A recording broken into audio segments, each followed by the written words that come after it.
I have mopped floors in rooms where people died, not dramatically. Quietly, the way most deaths happen. The monitors going flat, the family gathering, the nurses moving with the particular efficiency of people who have learned to make space for grief without being consumed by it. I would return an hour later with my cart and my mop and clean the room for whoever came next. For 12 years, I was invisible in that hospital. Not unkindly invisible, simply the way certain people are invisible in certain places, present and necessary and entirely unnoticed. I preferred it.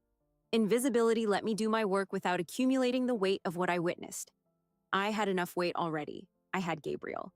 On the night of October 9th, 2006, I pushed my cart down the third-floor corridor of the San Gerardo Hospital in Monza and stopped outside room 247, where a 15-year-old boy was dying of leukemia.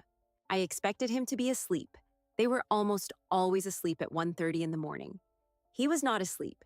He was looking directly at the door as though he had been waiting for me. And when I started to apologize for waking him, he said something that stopped my cart, my breath, and the careful emotional distance I had spent 12 years constructing. He said my name. And then he said my son's name. And then he told me something that I spent 28 days not believing, and one morning confirming completely. This is that story. My name is Rosa Maria Santos. I am 57 years old. I was born in São Paulo, Brazil, and came to Italy when I was 23, following a man who turned out to be less permanent than I had hoped and more formative than I expected. I stayed for the work, and then I stayed for Gabriel, and then I stayed because Italy had become home in the way places become home when enough of your life has happened inside them. I want to tell you about the person I was in October 2006, because who you are when something extraordinary happens matters to how you understand it afterward. I was 40 years old. I was a cleaning woman. Not euphemistically, not temporarily, not while I waited for something better. I was a cleaning woman the way some people are nurses or teachers, completely, by vocation almost, because the work suited a particular quality I had of being able to be present in difficult spaces without being destabilized by them. Hospitals are full of suffering, and I had discovered, early in my 12 years at the San Gerardo, that I could move through that suffering efficiently without shutting myself down entirely. I noticed things. I cared. But I did not break. This was necessary because I needed my strength for Gabriel. My son was born in 1998. He was premature, 31 weeks, and the delivery had complications that resulted in oxygen deprivation to his brain during the minutes that mattered most. The diagnosis, delivered to me when Gabriel was 3 weeks old by a neonatologist whose face I can still see clearly, was spastic cerebral palsy, severe. The word severe was used 3 times in the conversation. I counted. For 8 years after that conversation, I lived in the space between 2 realities. The one where Gabriel was my son, my specific and irreplaceable child, whose laugh I knew, and whose preferences I knew, and whose particular way of looking at me when he was happy was worth everything. And the one where medical science had placed clear and repeatedly confirmed limits on what his life could contain. He could not stand. He had never stood unassisted. The neural pathways that would allow that coordination simply did not function. And Dr. Martinelli, who had followed his case for 5 of those 8 years, had been honest with me in the way that good doctors are honest when they judge you strong enough to hear the truth. Gabriel would not walk. The damage was permanent, and the medicine of 2006 had nothing to offer that would change it. I had spent our savings on treatments that did not work. I had kept appointments with specialists who confirmed what other specialists had confirmed before them. I had done everything a mother can do inside the boundaries of what is medically possible and found, at every boundary, the same wall. I worked nights at the San Gerardo partly for the schedule. Nights let me care for Gabriel during the day, bring him to therapies, be present for the hours when he needed me most. And partly, I think, for a reason I could not have articulated then, but understand now. I was drawn to a place where impossible things occasionally happened, where the wall broke, where a child the statistics had written off went home. I witnessed this rarely, but I witnessed it, and each time it happened, I held it in the place inside me where hope lives, when it has nowhere practical to stand. That is who arrived at room 247 on the night of October 9th.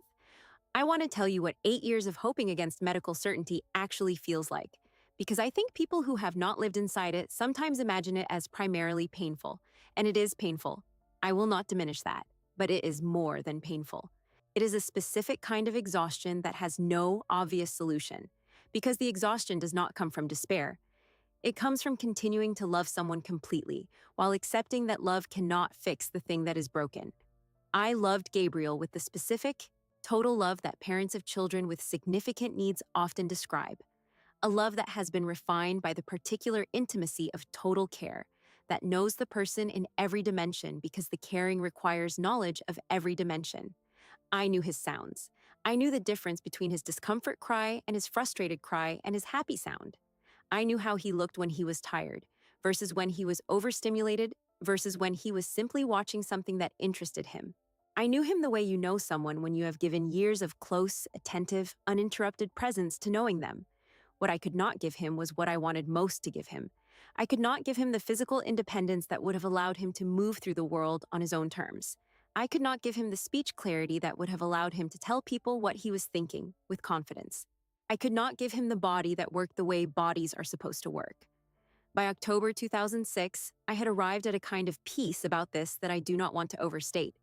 It was not acceptance in the resolved sense. I had not stopped wanting a miracle, but I had stopped expecting one, which is a different thing. Wanting and expecting occupy different parts of you, and when expectation is gone, a particular quality of daily anguish goes with it, replaced by something quieter and in some ways harder, the settled knowledge of a limit. I had told no one at the hospital about Gabriel in detail. They knew I had a son with medical needs. My supervisor knew because she had occasionally accommodated my schedule for his appointments. But the specifics, the history, the 8 years of specialists and failed treatments, and the particular desperation that had been and passed, this was private, mine and Gabriel's. Which is why, when the boy in room 247 said his name, I stopped moving entirely. The room was dark except for the monitor light, that blue-green glow that hospitals have at night, which makes everything look slightly underwater. I had been in hundreds of rooms with that light. I was used to it. What I was not used to was someone looking directly at the door when I opened it as though they had known I was coming. He was thin. The illness had been moving through him for only a few days, but it had already changed his face in the way serious illness quickly does, hollowing something, redistributing weight, making the essential quality of a person more visible by removing what usually surrounds it. He had dark eyes and dark hair, and a quality of attention that I noticed even before he spoke, a quality of being entirely present in a room, entirely with the person in front of him, without the distraction of his own condition. He looked at me and said, "Rosa?"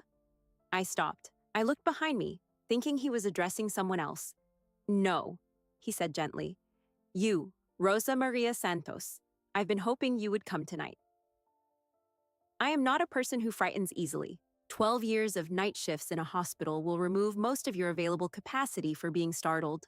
But standing in the doorway of that room at 1:30 in the morning, with a dying 15-year-old saying my full name, which I had never told him, which he could not have known, I felt something that I can only describe as a held breath inside me, like the moment before something very large falls.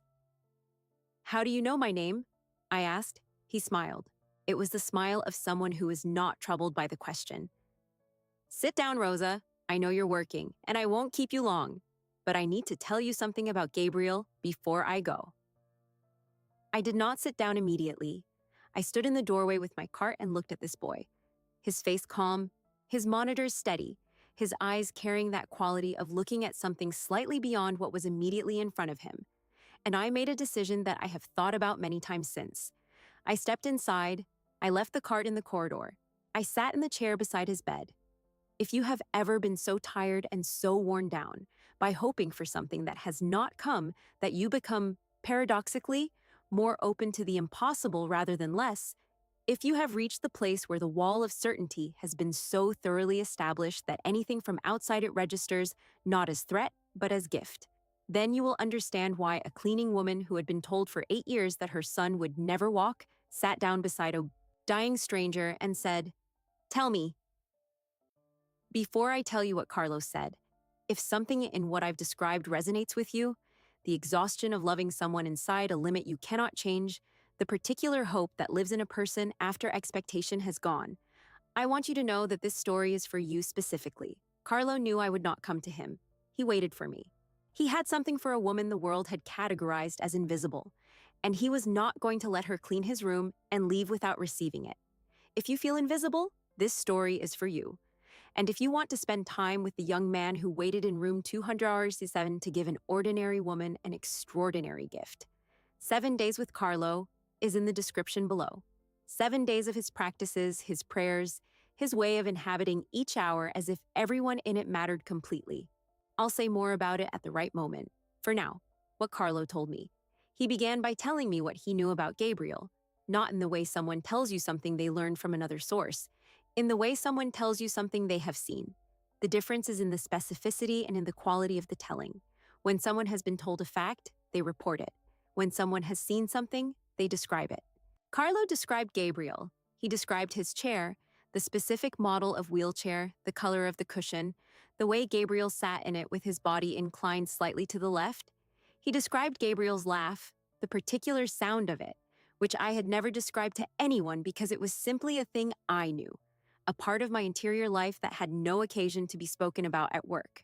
He described a morning 2 weeks earlier when Gabriel had tried to pull himself to standing using the edge of his bed and had not been able to, and the expression on his face afterward, not defeat, which would have been its own kind of heartbreak, but something Carlo described as patience, as if Gabriel were waiting for something and was not yet surprised that it had not arrived.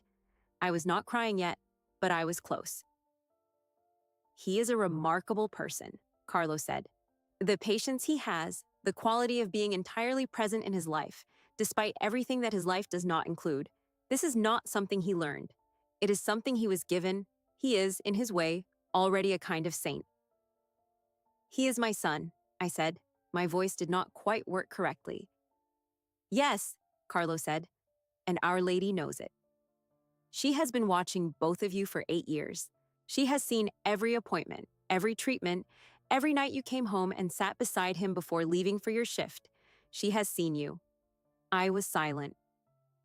Rosa, he said, in exactly 28 days, on the morning of November 7th, Gabriel will stand up from his chair and walk. The words arrived with a specific weight, not the weight of announcement, the weight of something already true being placed in a context where it had not yet been known. That is not possible, I said, not angrily, simply accurately. I know what the doctors have told you, Carlo said. I know the diagnosis and the prognosis and the 5 years of Dr. Martinelli's careful, honest assessments. I am not dismissing any of that. I am telling you something that medicine does not have access to yet. How can you know this? He was quiet for a moment. Then, I have been shown things these past few days that I did not have access to before. I don't entirely understand the mechanism. I can only tell you that what I am telling you is true, and that I will give you a sign tomorrow morning so that you have something to hold on to across the 28 days. What sign? When you arrive home after this shift, there will be a white rose on the threshold of your apartment. There is no natural explanation for how it will have gotten there. It will be perfectly fresh. It is from Our Lady, and it means I have heard you. I am acting. I looked at him for a long moment. This 15-year-old boy in a hospital bed at 1:30 in the morning, dying of leukemia, telling me that my son would walk in 28 days and that I would find a white rose on my doorstep in the morning. What am I supposed to do for the 28 days? I asked. He told me. Every evening before you leave for your shift. Carlo said, kneel beside Gabriel's bed. If he is awake, let him know you are praying over him. If he is asleep, let him sleep. Say 3 Hail Marys slowly, not quickly, not from habit, but as if each word is addressed to someone specifically present and listening, because she is. And the intention? The intention is not complicated. You are not asking for something vague. You are asking for the specific healing of a specific child on a specific date. Be specific in your asking. Say his name. Say the date. Say, Our Lady, on November 7th, let Gabriel walk. Say it as if it is already true and you are simply confirming the arrival. I asked, is this a prayer formula? Something I need to say exactly? No, he said. The words are less important than the quality of the asking. Pray as a mother, not as a supplicant performing a ritual. Our Lady responds to mothers. She has the experience of one. He shifted slightly. Even in that small movement, I could see the effort it cost him. The disease was in the details of how he moved. There will be days in the 28 when you will not believe it, he said. Days when Gabriel has a difficult morning, and the distance between where he is and where I'm telling you he is going will feel like cruelty rather than promise. On those days, do not try to manufacture faith. Simply say the prayers. Faith is not a feeling, it is a practice. The feeling comes and goes, the practice remains. How do I know this is real and not a very sick boy telling me what I want to hear? He looked at me with those dark, steady eyes. The rose tomorrow morning. That is your confirmation. After that, you will carry the 28 days either with faith or without it. But you will carry them knowing that something impossible was announced and something impossible was confirmed before it arrived. He paused. Rosa, I need to tell you something else. What? I will not be alive when Gabriel walks. He said this without drama, without self-pity, with the matter-of-fact quality of someone reporting a known fact. I have 2 days left, approximately. I am not telling you this to distress you. I am telling you so that when you hear about my death, you do not interpret it as evidence that the promise was false. My dying does not affect the promise. The promise was made through me, not by me. I was very still. Who made it? Our Lady made it, he said. I am only the messenger. She chose me because I was here and because I was available and because she needed someone who would not be distracted from delivering the message by the circumstances of delivering it. He almost smiled. Also because I have some experience with miracles. I have been cataloging them for years. It seemed appropriate. I found the rose at 7 in the morning. It was on the mat outside my apartment door, stem down, head up, perfectly white and perfectly fresh in a way that white roses in October in Milan do not remain for long in the morning cold. There was no explanation for it that I could construct. My neighbor had not put it there. I checked, and she had not been in the corridor that morning. The building's entrance was locked at night. There was no delivery service for single roses at 7 in the morning. I stood in the corridor holding it for a long time. Then I went inside, put it in water, and sat beside Gabriel while he ate his breakfast, and I did not tell him anything yet. For 28 days, I did exactly what Carlo had instructed. Every evening before my shift, I knelt beside Gabriel's bed. I said the 3 Hail Marys slowly, with his name, with the date, with the specific and present tense request. Our Lady, on November 7th, let Gabriel walk. I said it not as a plea, but as something closer to what Carlo had described, a confirmation of something already true, a participation in something already in motion. Gabriel did not change visibly during those days. His mornings were the same. His physical limitations were exactly what they had always been. Doctor, Martinelli's assessment, unchanged. The chair, unchanged. The daily care routines, unchanged. On October 12th, 2 days after my conversation with Carlo, I arrived at the hospital for my shift and was told by a colleague that the young patient in room 247 had died that morning. Carlo Acutis, 15 years old. I stood in the corridor and held this information. I had known it was coming. He had told me. But knowing something is coming and receiving the news of it are different events, and I needed a moment to let them be different. Then I went and did my shift. And in the supply room at 3 in the morning, I said a prayer for him that was not one of the standard prayers for the dead. It was simply, thank you for stopping. Thank you for waiting for me. Thank you for giving me something to carry across these 28 days. On November 4th, 3 days before the date Carlo had given, I experienced what he had warned me about. Gabriel had a difficult morning, a fall from the chair that hurt him and frightened both of us, a long afternoon of crying that I could not fully soothe. That evening, kneeling beside his bed for the prayer, I felt the distance Carlo had described between where Gabriel was and where he was supposed to be in 3 days, as something physical, a pressure in my chest.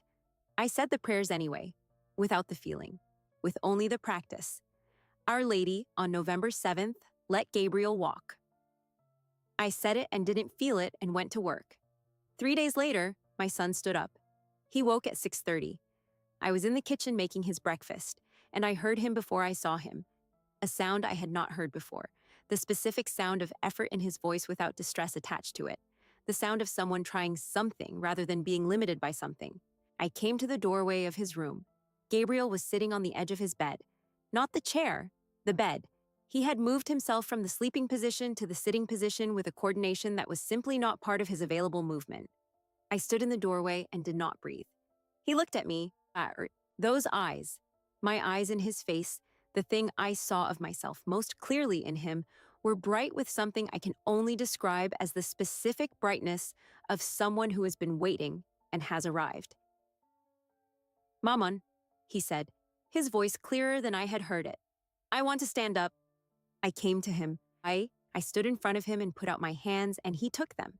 And then, with a slowness that I will never forget for the rest of my life, he put his feet on the floor and he stood. I held his hands, but I was not holding his weight. He was holding his own weight. He was standing. We stayed like that for 30 seconds that I could not have measured in the moment. Time had done something strange, expanded or stopped, or become irrelevant in the way it becomes irrelevant when something you stopped expecting has arrived. My son was standing in front of me on a Tuesday morning in November, in the small apartment in Monza, where we had lived together for 8 years. And the medical impossibility of it did not register yet, because the reality of it was too large for the impossibility to find room alongside it. Then he took a step, and another, and he walked across his room.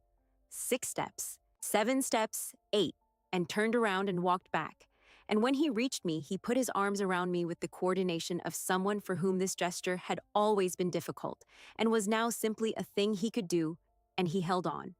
I held on. I do not know how long we stood there in the middle of his room. Long enough for everything I had been carrying for 8 years to have somewhere to go.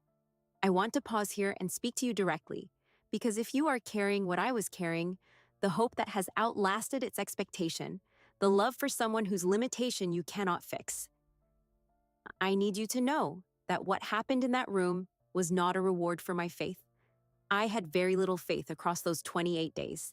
I had a practice and a rose and the memory of dark eyes in a hospital room at 1:30 in the morning. What happened was a gift, given to an invisible cleaning woman on a Tuesday morning in November by a 15-year-old boy who spent his last available energy making sure she received it. If you want to encounter that boy more fully, to spend 7 days with his way of seeing people, his conviction that the invisible matter most, his practice of approaching every person as someone whose story deserves complete attention. 7 Days with Carlo is in the description below. I found it years after what happened, and it gave me language for what I had experienced. It's there for you. Now let me tell you what followed. Dr. Martinelli saw Gabriel 3 days later. He ran every test he had run before. He ran some of them twice. He sat across from me afterward with the expression of a man who has built his professional identity on the reliable operation of certain principles and has just encountered a case that does not operate according to those principles. And he said, "Senora Santos, I have no medical explanation for what I am observing. The neural function that was absent is present. The damage that was permanent is not present in the imaging. I would stake my professional reputation on the diagnosis I gave you 5 years ago, and I would stake it equally on what I am seeing now, and I cannot reconcile the two." He paused. "I am documenting this as a spontaneous and complete remission of severity unprecedented in my 30 years of practice. I do not know what else to call it." I told him about Carlo, not everything. I gave him the outline. A young patient at the San Gerardo who had told me Gabriel would walk on November 7th. The rose, the 28 days of prayer. He listened with the careful attention of a scientist receiving data he cannot process through his existing frameworks. When I finished, he was quiet for a moment. Then he said, "I am a man of science. I am also a man of faith, though I keep these things somewhat separate in my practice. I will tell you that I cannot account for your son's recovery through the first category. I will leave it to you to account for it through the second." In the years that followed, I learned more about Carlo Acutis. I learned about his Eucharistic miracle catalog, about his beatification in October 2020, about his canonization in 2025. I learned about the quality of his spiritual life, the daily mass, the rosary, the particular way he had of seeing people who were overlooked and addressing himself specifically to them. This last thing did not surprise me. It was consistent with the experience of being seen by him in that hospital room at 1:30 in the morning.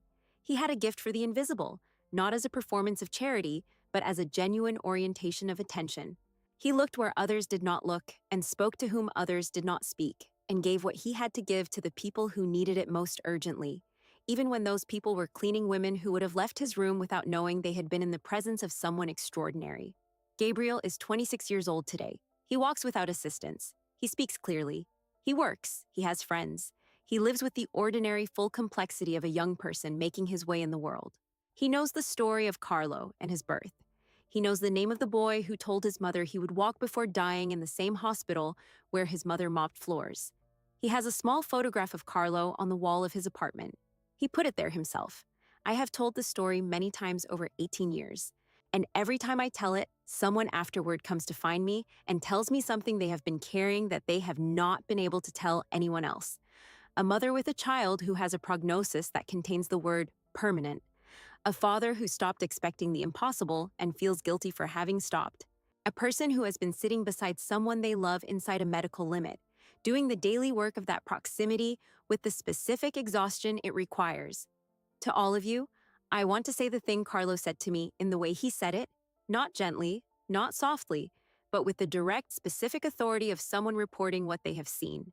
The people the world categorizes as invisible are precisely the people Our Lady watches most carefully. The cleaning woman on the night shift, the parent in the waiting room, the person whose love for someone is enormous and largely unwitnessed, the person who has been told the answer is no and continues loving the person to whom the answer was given. Carlo waited for me. He could have spent that night in any variety of final activities. He spent it waiting for the woman with the cleaning cart because she was carrying something he had been shown how to address, and he was not going to leave without addressing it. He is still doing this. From wherever he is, and based on everything I know, it is not far. He is still attending to the invisible, still watching for the people the world walks past, still carrying messages for those who need them most and have the least obvious claim on receiving them. If you are one of those people, I am telling you on his behalf, you have been seen. Leave me a comment. Tell me who you are carrying right now. Tell me the name of the person for whom you have been praying without expectation, or with fading expectation, or with the specific quiet endurance of a love that has outlasted its hope. Write the name, I will pray it. This community, the people who gather around Carlo's story, has become a place where names are held. Share this with the mother who has been told never, with the father in the waiting room, with anyone who is doing the invisible work of loving someone inside a limit and needs to know that invisible work is seen. Carlo gave me 28 days and a white rose on a doorstep, and the voice of a dying boy saying something true in the dark. He gave me Gabriel walking. I am still counting what that is worth. I do not think I will finish counting in this life. Saint Carlo Acutis, who waited in room 247 for the cleaning woman, who used your last energy to give an invisible mother a visible promise, who has never stopped attending to the people the world walks past. Pray for us. Pray for the mothers and the fathers and the quiet ones who love someone inside a limit. Help them receive what you received, the specific knowledge that they have been seen, and pray for Gabriel, who walks. Amen.